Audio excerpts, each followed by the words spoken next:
Street food की बात हो तो सबसे पहले पानी पूरी का नाम ही जुबां पे आता है। गोलगप्पे, गुपचुप, फुल्की और पकौड़ी के नामों से भी जानी जाने वाली पानी पूरी का नाम सुनते ही मुंह में पानी आ जाता है। इसके शौकीन इसे देखते ही इसके चटकारे लेने के लिए कई बार अपना आपा तक खो बैठते हैं।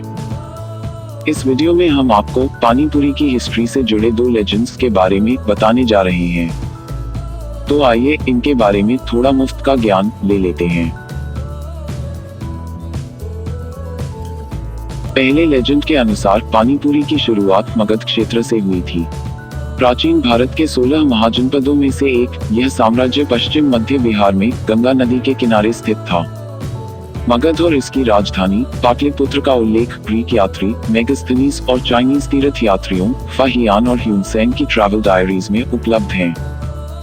पानीपुरी का पुराना नाम क्या रहा होगा ये कहना थोड़ा मुश्किल है, लेकिन इसका प्राचीन नाम फुल्की बताया जाता है।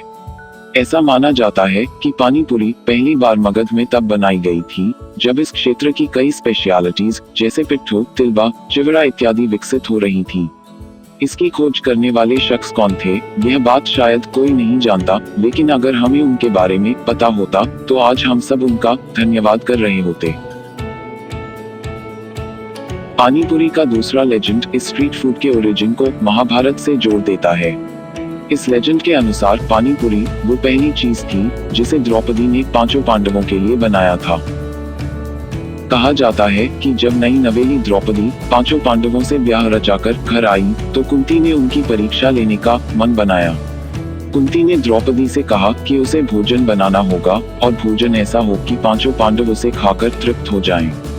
द्रौपदी जब रसोई में गई तो रसोई में बस सब्जी और इतना आटा था जिससे सिर्फ एक पूरी ही बनाई जा सके। इस परीक्षा के जरिए कुंती जांचना चाहती थी कि विकट परिस्थितियों में भी द्रौपदी किस तरह घर संभालेंगी। लेकिन द्रौपदी बहुत अक्लमंद थी। उन्होंने उस आटे की लोई से 5 पूरियां बनाई और सब्जी के साथ मसालेदार पानी मिलाकर परोस दिया।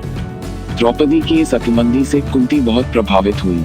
उन्होंने द्रौपदी को अपनी बहू के रूप में स्वीकार किया और साथ ही पानीपुरी को अमरता का वरदान दिया।